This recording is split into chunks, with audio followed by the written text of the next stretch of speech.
Salut l'équipe, bienvenue pour la première vidéo de la Minute Trading. Dans cette vidéo-là, on va vous expliquer où trader, sur quel site trader, bien sûr sur un site gratuit. Parce que dans le canal public, on a indiqué le logiciel Android qui permettra de mettre nos trades, c'est-à-dire que tu as juste à les mettre, mais il ne faut pas analyser sur ça parce que ça reste très compliqué. Là, on est plus dans une démarche d'analyse que de mettre les trades. Donc là, je vais vous indiquer, le site s'appelle TradingView. Donc, vous tapez comme vous voyez dans la barre de recherche et vous allez atterrir sur cette interface. Donc là, on va vous demander de vous inscrire, adresse mail, etc. C'est gratuit, tout est gratuit, vous inquiétez pas. Donc l'interface là, bon, elle va nous intéresser par la suite dans une autre vidéo, mais bon, brièvement, qu'est-ce que c'est? Là, c'est la rédaction des personnes, c'est-à-dire que tout, que tu peux te permettre de partager tes graphiques, tes analyses, euh, selon ce que tu fais, quoi. Si tu as envie, il y en a ils sont fans de partage, de communication avec les gens, ils communiquent entre eux, et c'est très important. Ça te permet aussi de te repérer un petit peu par rapport aux autres, etc. Et à te faire un avis un peu plus personnel grâce aux gens. Ok. Donc là, pour nous, je vais vous expliquer qu'est-ce que TradingView. Ok, je vais pas vous faire toutes les fonctionnalités ou quoi. Je vais juste vous faire un petit global sur le site. Dans d'autres vidéos qui viendra par la suite, là, je vous expliquerai comment se servir des fonctionnalités et comment on fait pour analyser un trade. Ok. Donc là, vous allez sur graphique, vous allez atterrir sur un trade. Ok. Donc là, vous inquiétez pas, c'est normal. Hop, je vais prendre le Forex. Je vais prendre ça par exemple. Bon, là on a une interface. Bon, il y a déjà des trucs de tracé, ça c'est rien, c'est pas grave. Ok. Je vais le supprimer. Hop. Donc voilà l'interface sur laquelle vous arrivez. Donc, je vais commencer d'abord par le graphique. Donc là, le graphique, c'est selon la devise monétaire que vous avez choisie. D'accord. Donc là, on est plus particulièrement sur du GBP USD. Ok. Donc là, on peut voir un type de graphique que vous pouvez soit agrandir excusez-moi, pour voir plus précisément de plus près, on va dire, ok, ou le rétrécir pour voir sur un laps de temps beaucoup plus long. Ici, on a les valeurs de la monnaie, c'est-à-dire que là, à cette heure-ci, le GBP/USD, il vaut 1,3702 au niveau de sa valeur, c'est-à-dire que c'est la valeur dont c'est la mesure de la valeur en gros, ok. C'est là où elle est. Donc là, on peut agrandir ou rétrécir le graphique, ok, comme vous pouvez voir. Donc je parle vraiment des bases. Ensuite, je vais vous parler de la ligne du haut. Donc pour choisir une monnaie, une devise monétaire, l'échange des monnaies, vous allez cliquer là-dessus, recherche de symboles. Donc nous, particulièrement, on est spécialisé dans le forex. C'est-à-dire que, hop, vous avez toutes les devises, il y en a quand même pas mal, il doit y en avoir une quarantaine, je pense. De coups d'œil comme ça, il y en a une quarantaine, ok. Et c'est toutes les devises qu'on va pouvoir trader durant les prochaines semaines. La seule qui va être à rechercher autre part, c'est l'or, ok. Elle s'appelle comme ça, le gold XOUSD. Ok, ça c'est l'or, c'est la seule devise que vous allez trouver dans une autre catégorie. Nous, on va se spécialiser plutôt dans le forex. Donc ici, c'est le repère des devises. Ok, ici, c'est le laps de temps, c'est-à-dire que 2 heures, ça veut dire que vous voyez ici, la bougie, par exemple, il y a plusieurs bougies. Mais cette bougie-là, elle représente 2 heures sur ce graphique-là. C'est-à-dire que si vous choisissez 5 minutes, ça veut dire qu'une bougie représente 5 minutes. C'est-à-dire que toutes les 5 minutes, il y aura une nouvelle bougie. Ce qui va déterminer la tendance, etc. On pourra analyser. Donc nous, on est plutôt spécialisé sur des trades de la semaine, voire minimum de la journée. Mais c'est très rare. Plutôt, on analyse le week-end, et quand il y a un prix d'entrée la semaine, on le met, ça dure 3 4 jours. Okay, on ne va pas clôturer 1 heure, 2 heures après, c'est très rare. Mis à part peut-être l'or où c'est plus rapide, parce que la volatilité est plus importante. Mais ça, on y reviendra dans d'autres vidéos, vous inquiétez pas. Donc nous, on va vous conseiller de trader entre 1 heure et 4 heures, ok. Mais plus spécialement 2 heures, parce que entre 1 heure et 4 heures, ça sera pour déterminer aussi la tendance. C'est important de ne pas trader uniquement sur une unité de temps. C'est important de varier aussi pour voir, parce que d'une heure à une autre, ça change. Bon, bref, ça c'est dans une autre vidéo. Ensuite, on a les bougies ici. Donc les bougies, comme vous pouvez voir, c'est ça. C'est ce qui est en vert et en rouge. Donc nous, on vous conseille de mettre les bougies japonaises, ça s'appelle. C'est plus précis pour travailler et c'est plus agréable à l'œil. Après, on a plusieurs types, les bougies creuses, on a même des droites, etc. Bref, vous choisissez celle que vous voulez, mais nous, on vous conseille celle-là. Après, on a d'autres fonctionnalités qu'on ne va pas se servir obligatoirement, comme le comparer les symboles, etc. C'est pas quelque chose qu'on utilise forcément. Ensuite, ici, tu as les indicateurs et stratégies. Qu'est-ce que c'est? En fait, ce sont des... c'est ce qui va te permettre d'analyser le trade. Ça veut dire que tu vas sélectionner certains indicateurs, certaines stratégies, tu mets une stratégie en place pour pouvoir déterminer qu'à l'instant T, faut mieux vendre ou mieux acheter. C'est-à-dire que ça va vraiment te conseiller dans la vente ou l'achat. C'est très important. Je te montre juste la fonctionnalité. Comment s'en servir, ça sera dans une autre vidéo parce que c'est assez long. Là, c'est la minute trading, trading view ou trader. Donc voilà. Ici, on a d'autres indicateurs, etc. Donc sur la graphique, je vais y revenir. Non, je vais plutôt vous parler de cette colonne de droite. Donc dans la colonne de droite, on a le premier onglet qui s'intitule à surveiller. Je pense qu'elle est nécessaire et très utile. C'est-à-dire que lorsque vous analysez un graphique, parce qu'il y a des semaines, GBP/USD va être intéressant, et d'autres semaines, vous n'allez pas trouver d'opportunité. Mais ne pas trader, c'est trader. Donc, il ne faut pas forcément poser un trade sur toutes les devises. Il faut analyser et prendre les bonnes opportunités. Ok? Donc, si un trade vous intéresse, par exemple GBP/USD m'intéresse, je vais cliquer sur le plus, je vais le chercher et je vais le cibler. Ok? Je sais pas, il est où? Bref, n'importe. Si vous voulez cibler GBP/AUD, vous cliquez et il va apparaître directement dans cette colonne-là. Ok? Donc là, j'en ai beaucoup. C'est la fin de ces milieux de semaine, j'ai beaucoup analysé. Après, je marche avec des marqueurs. Vous pouvez voir que vous pouvez marquer votre trade.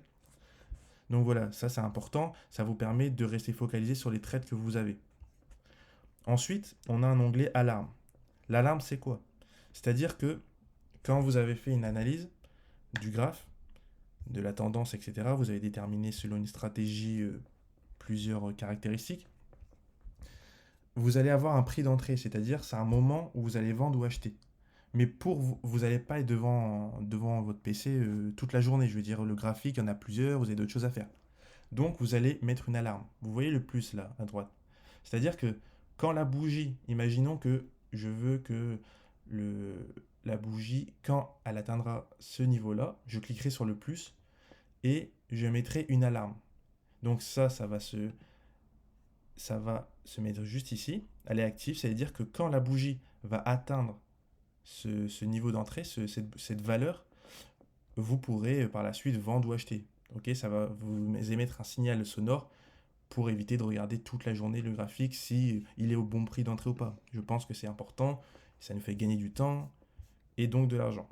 Donc voilà cette fonctionnalité. Ensuite ici, on a par exemple, là j'ai pris à la une de GBP/USD. En fait, ça, c'est un journal économique. Ça veut dire que ils vont mettre toutes les informations, tous les rebondissements, l'actualité, parce que le forex, les devises monétaires, leur volatilité est due par exemple, si Donald Trump poste un tweet, la volatilité de l'or peut s'emballer selon le tweet qu'il a fait, c'est plein de choses. Donc, ça va vous mettre tout, par exemple, plan de relance américain. La prochaine cible se trouve à... Ça vous donne des indications, les actualités économiques. Bon, si comme vous débutez, je peux comprendre que vous ne comprenez pas, etc. C'est par la suite que vous allez comprendre. Il faut lire, il faut s'informer, il faut toujours se former. Et par la suite, vous allez comprendre l'utilité de cette fonctionnalité qui est importante. Mais ça reste encore ambigu pour certains. Donc après, on a beaucoup d'autres de possibilités, mais que je ne me sers pas forcément. Tout ça, je ne me sers pas, c'est pas utile selon moi. Enfin, pour moi en tout cas, pas selon moi. Ensuite, ici, on a un onglet discussion. Donc, c'est comme j'ai pu vous montrer au début de la vidéo, là où les gens discutent, là où on émet, on partage les hypothèses, les graphiques. Et je trouve intéressant de partager ça parce qu'on peut avoir une analyse extérieure et se servir de ça comme une confirmation ou comme un indicateur supplémentaire. C'est-à-dire que plus on accumule les indicateurs, et si les indicateurs sont corrélés, plus ça va favoriser, plus ça va, comment dire, ça va minimiser les risques et ça va accentuer le fait que je suis dans la bonne direction. Donc c'est important aussi d'avoir un regard extérieur sur le graphe. et pas de trader que à sa façon. Donc après, il y a d'autres fonctionnalités que je ne détaillerai pas dans la vidéo parce que pour moi, c'est pas très utile. Ensuite, l'onglet ici, GBP/USD, là c'est la valeur qu'il a actuellement. Donc pour l'instant, il croît, vous voyez. Le marché est ouvert, donc ça c'est le petit truc, petit point vert ici. Sinon, le marché est fermé. Hop, là on peut voir les performances de la monnaie et dans quelle tendance elle est. Donc là, il faudrait plus pencher pour l'achat. Ça veut dire que elle est en tendance haussière, donc il faudrait plus miser sur l'achat. Parce que oui, vous pouvez trader en tendance ou contre tendance, mais ça sera expliqué dans une autre vidéo qui est importante. Donc, mais il ne faut pas que se focaliser sur ça, ça reste un indicateur technique où on peut s'en servir quand même comme outil. Donc maintenant, après avoir expliqué cette ligne de haut et cette ligne de droite, et après avoir expliqué les fonctionnalités du graphique, donc rabaisser, etc., se déplacer sur la courbe pour voir les antécédents, qu'est-ce que le graphe a fait avant, c'est important de savoir aussi ça, pour voir si le graphe s'essouffle, etc. À gauche, ici, on va plus rentrer dans le technique. Donc là, c'est tout ce qui va nous permettre, tous les outils pour les mettre sur le graphique. Donc, je ne vais pas vous dire comment on s'en sert, mais juste les citer pour les détailler dans une autre vidéo. Là, c'est ciblé sur où trader, mais pas comment trader. Donc, là, on a les outils de tendance. Ça veut dire que c'est toutes les flèches, les lignes droites qu'on va pouvoir tracer pour déterminer une tendance, des supports, des résistances, etc. Comme par exemple la ligne de tendance. Hop, vous tracez une ligne de tendance. Ici, on a la fonctionnalité aussi de modifier, par exemple, la couleur. Si vous voulez changer la couleur, moi, par exemple, je sais que les supports et les résistances, je ne les mets pas les mêmes couleurs. Vous pouvez également grossir le trait, par exemple. Hop, vous pouvez faire des traits beaucoup... Ah, mais j'ai changé, mais vous pouvez faire des traits beaucoup plus gros selon l'envie, ou vous voyez, l'envie que vous avez, quoi. C'est selon à votre aise. Donc le style, etc. Il y a plein de fonctionnalités. Moi personnellement, je laisse comme ça pour tracer des supports et des résistances et des lignes de tendance. Donc voilà, ensuite on a des lignes info, des angles tendance, permet d'avoir un angle, des lignes horizontales, je m'en sers souvent pour faire les rebonds, ça par exemple. Les lignes horizontales, bon, moi je me sers plus de lignes horizontales. Hop, vous voyez, vous fixez un point, hop, vous avez votre ligne. C'est tout simple, hein. Il n'y a rien de compliqué. Donc voilà, après, tous les autres en bas, vous avez des flèches pour indiquer où est-ce que le graphe vous pensez aller, c'est des indicateurs pour que quand vous revenez sur le graphe, ah, j'ai mis une flèche vers le haut, je vais le prendre à l'achat à cette valeur-là. Bon bref, on en détaillera ça beaucoup plus tard. Ensuite, ici, on va retrouver d'autres indicateurs, c'est pareil, c'est pour nous indiquer ici, par exemple, vous pouvez vous en servir comme résistance, comme support, c'est tout ce qui va servir à analyser le graphique, quoi. Là, c'est pour permettre des étapes, c'est les TP, les Take Profit ou les SL, qui sera détaillé aussi dans une autre vidéo. Donc là, vous avez plusieurs possibilités que je vous détaillerai. Les miennes, j'utilise bien sûr pas tout, ça ne sert à rien d'utiliser tout. Il faut cibler avec les outils dont vous êtes le plus à l'aise. Je ne vais pas commencer à prendre un outil où je ne me sens pas à l'aise, où je ne comprends pas vraiment l'utilité de cet outil. Vous voyez, chacun a sa façon de trader avec les outils. Ensuite, on a les outils de prédiction, donc ça veut bien dire ce que ça veut dire. C'est là où vous pensez que si par exemple ici je pense que après une analyse graphique, on va opter pour l'achat, je vais plutôt me mettre en position longue, c'est-à-dire que, hop, je vais supprimer l'autre, hop, je vais plutôt me poser là, ici, je vais agrandir, ici on aura le take profit, ça veut dire la limite où est-ce que je veux clôturer le trade une fois que le graphique aura atteint mon take profit, donc c'est la limite supérieure, ou le stop loss, ça veut dire que si jamais je me suis trompé dans le graphique où il y a un inversement de tendance, une inversement de situation, est-ce que je veux mettre mon stop loss ici ou ici? Mais là, ça sera détaillé aussi parce que il faut prendre en compte le bénéfice risque. Ça veut dire que si j'ai un bénéfice minime et un stop loss qui se situe ici, le trade est inutile. Je veux dire, vous avez 90% de chance de perdre que de gagner. C'est pas comme ça qu'on fonctionne, mais tout ça sera expliqué. Pour l'instant, on parle juste quelles sont les fonctionnalités. Donc ici, personnellement, je me sers pas de cette fonctionnalité pour écrire les grosses flèches, c'est pas mon délire. Donc ici, on a plusieurs fonctionnalités. On a le chemin, donc ce qui va permettre de créer le chemin de la courbe, par exemple. Ça peut être utile dans certaines situations dont je vous montrerai. Je m'en sers pas mal aussi. Ensuite, il y a le rectangle, ça je m'en sers pour le prix d'entrée. C'est pour moi indiquer, dans cette zone-là, il y a le prix d'entrée où il y a beaucoup de rebonds par exemple, et c'est là que je vais commencer à acheter ou vendre. C'est un indicateur que je me sers beaucoup. Les rectangles pivotés, je m'en sers aussi pour indiquer les pullbacks. Donc, je vous indiquerai qu'est-ce qu'un pullback, comment le déterminer, etc. C'est pour visuellement me dire, ah, il y a un pullback là, je vais pouvoir acheter à ce moment-là. C'est ce qui permet que dans la semaine, je passe que 2 secondes à voir, ah, il y a un pullback, j'achète là, clac. Tout le travail est fait le week-end à l'avance. Ici, on a les ellipses, donc ça va nous permettre également de voir les points minimum et maximum pour pouvoir tracer une ligne de tendance, par exemple, par la suite.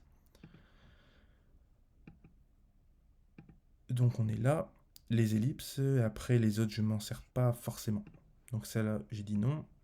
Après là, les vagues, etc., ça peut être utile pour déterminer un drapeau, par exemple. Vous voyez un drapeau qui va remonter à la hausse. Vous pouvez vous en servir, c'est intéressant. Au niveau visuel aussi, faut se servir de ce qui est visuel et ce qui vous parle. Pas de ce qu'on vous met, ce qu'on vous oblige à faire. Nous, c'est des conseils, mais il faut vous adapter avec ce que vous aimez. Si je vous propose ça, vous pouvez utiliser autre chose. Vous voyez, tout est visuel, ce qui permet de mieux réussir. Donc, vous voyez, il y a beaucoup de choses. De toute façon, tout ça sera détaillé dans les analyses graphiques quand je ferai des vidéos analyses graphiques. Il n'y a pas de souci, ne vous inquiétez pas. Donc voilà, dans cette partie-là, je pense avoir fini d'avoir expliqué. Donc, et ici en bas, bien sûr, il y a il y a les stratégies et les indicateurs qui apparaissent. Donc ici, il y a le RSI, le stochastique, etc. Donc c'est là, c'est ce qui va permettre de déterminer si vous pensez acheter, vendre, etc. Ok, c'est un indicateur supplémentaire. Tous les indicateurs apparaissent ici. À part la moyenne mobile qui apparaît sur le graphique, etc. Certains indicateurs apparaissent directement sur le graphique. Donc voilà, je pense avoir bien résumé qu'est-ce que TradingView ou trader. Moi, je vous conseille fortement d'aller sur ce site. Il est gratuit, il est bien indiqué. Le niveau visuel, c'est clair. On a chaque catégorie, la catégorie graphique, là le graphique en lui-même, là comment déterminer son graphique. Ici, les devis. Là, il y a beaucoup de, comment dire, beaucoup de fonctionnalités très claires. Je pense qu'on n'est pas perdu.